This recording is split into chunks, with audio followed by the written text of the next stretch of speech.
I think the company is made by the people at every level who give their level best and who have tremendous loyalty in giving. And I think this is the reason why Vogue is so successful. Now, this coming year, Vogue will be 62 years old. And if you started it and you think back 62 years, did you ever think you'll be in business 62 years later?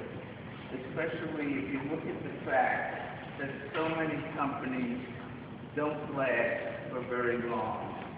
So here we are, 62 years later, still growing, still making more offices, still going into more countries, and really, over the 60-year period, I feel you people gave of yourself and helped to grow this company. My brother is not here, and I are very appreciative of all the work that you've done. I'd like to tell you a little about how Vogue got started. Now, in previous years, I would never attempt that because I was a little afraid I'd break down right in the middle of the speech. I think this year I feel a little good. So I want to tell you a little about my brother and a little about how this company got started.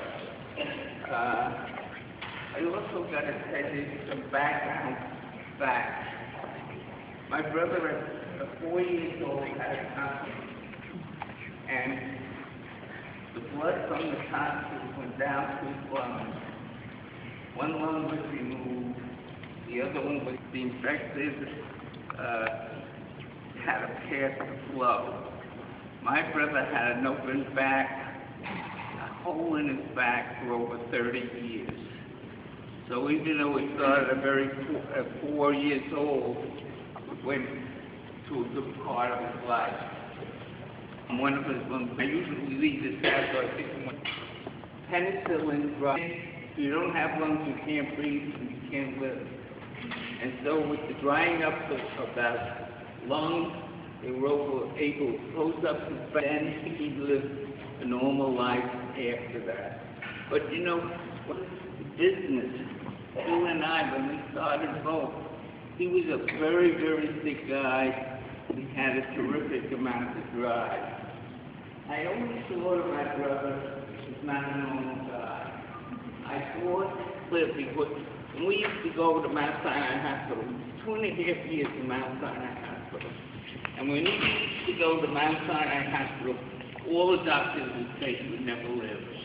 He was like on the poster child or something like that, because when doctors would come in from faraway lands and countries, they'd always wheel out my brother to show his case and that he's still living. He was like a miracle. But I think in his will to live, my brother passed away at 81 years old. So, but his will to live, I think, put in certain drives that non-normal people. And I think really, that's how Vogue got started. So let's go, Bill has this problem with his back. After 2.5 years, he goes out and gets a job. He works for a company called Leamington Ranch. And times were terrible. My brother got laid off. We lost the house and couldn't pay the mortgage. It's very much like times today are.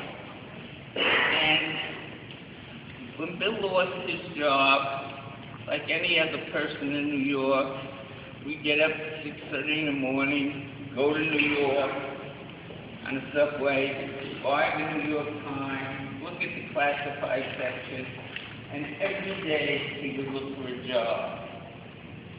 He did that for 40 weeks, and he never got a job. And this was the night, the end of another week. It was frustrating, it was hot, it was muggy, and things like that. And he came into the house, and he was really frustrated and disgusted with himself. And he said to me, if no one will give me a job, I will give myself a job. Well, I got to tell you, that was a scary moment because I thought he was losing his marbles. Millions of people looking for jobs, he's going to give himself his own job. But actually, as I say those words now, I get a chill in my spine because those were the words with the burst of bolt. When he said, if no one will give me a job, I'll give myself a job. And we sat down after dinner, and I brought it up again, and I said, Bill, it doesn't make sense. And he says, it does make sense. I said, how come? He says, I'm going to start my own company. And basically, that night, we continued on discussing how we were going to start a company. And basically, we went to our piggy banks, and I got to tell you, we were pretty poor people. Our parents were first-generation people who came to Ellis Island, one from Russia, one from Austria. It was hard for them. My dad could get a job. I was the only one working in the family. And between the money, all the money we could put together from our piggy bank, there was $13 we put on the table. And with those $13, we sat there and just stared at it for a while.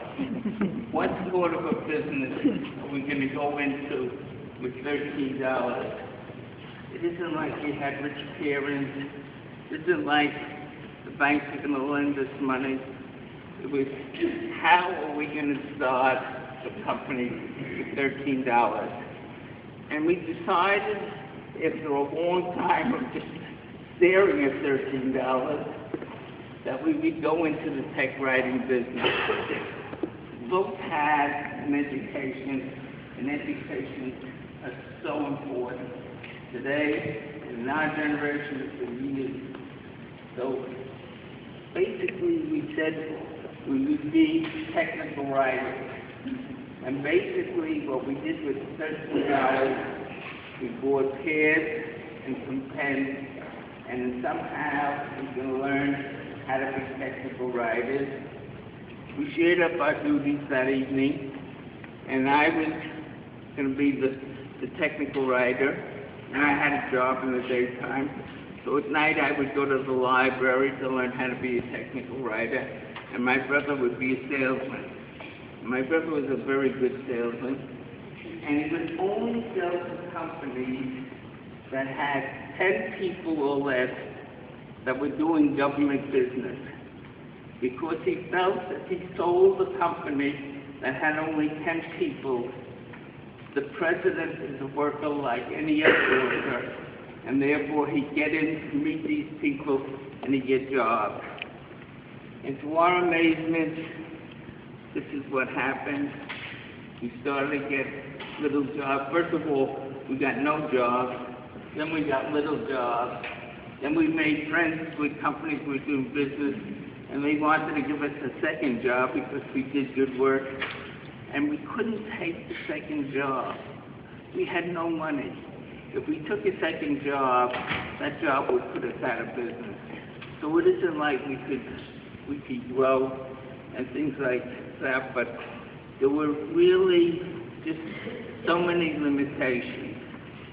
Okay, now we got this company and we started to grow, and my brother went in these barbershops. They have magazines you read, and in the barbershop there was this talk about the Atlas missile, and with Bill's unbelievable drive based on, I always felt it was from his illness, this unbelievable drive. He comes home one night and he says, I'm going to do the Atlas missile.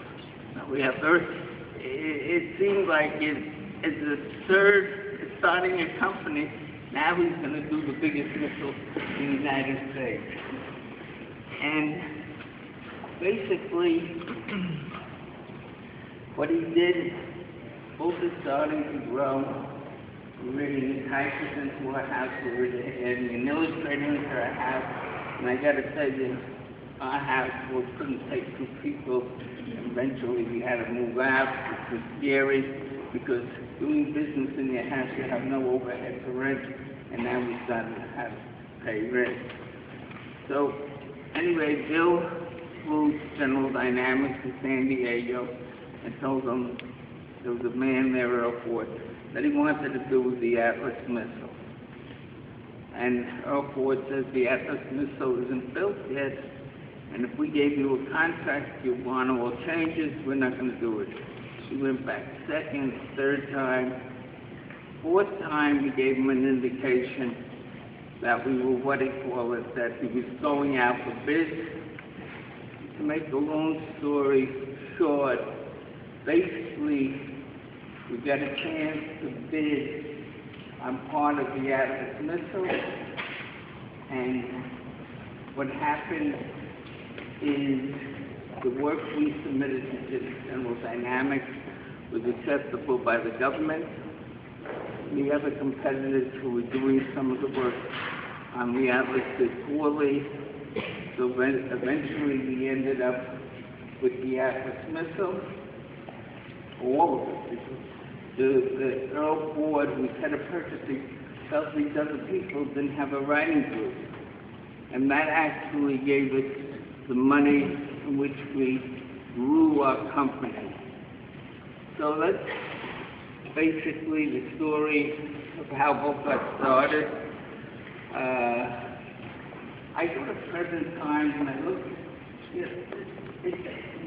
we're in a time of a strange period which we have really different feelings.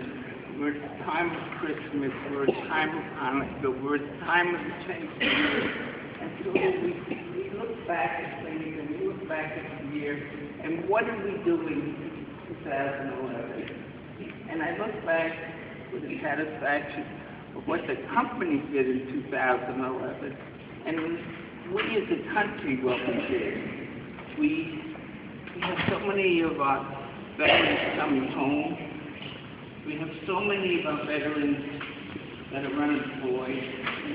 I know it's not an easy thing, a problem to solve, but it certainly should be wearing on each one of us if the people spend 2, 3, 4, 5, 6 tours of duty over there, put their lives at stake, and we can't give them a job. So that's one of the things about 2011 that really I find very disturbing. I also find very disturbing the educational system. We have so many white kids who are so smart, and yet they can't get into universities because there's no money to pay for them. And I actually think that if we could get all these bright ones into schools and into innovative, when they graduated, into innovative ideas, that they more work. And I think what's so important, because I meet some of these kids, and they are unbelievable. And when they get them into school, they're heads of the class. Because there's certain weakness in this country that has to do with employing the bright ones, getting them into schools, getting into education, and things like that. Also, we're at a time here where in a Congress of the United States, what I find very disturbing is the Tea Party, the Republicans, the Democrats, and I'm not taking any sides, but I hear what goes on and I listen to the news, and why we can't, as a country, sit down and put things together, what's the good of this country. All they do is they think of the next election, they make the other one look bad, and I think that's a very very disturbing feature with our country, and that should be corrected. As I look forward to 2012, I have such strong feelings, personal intuition, not from basic numbers, not from studying, but I really feel 2012 is going to be a very good year for both. And with that feeling, I want to wish you, your families, and everyone that you know a warm, healthy, joyous Christmas season. Thank you very much.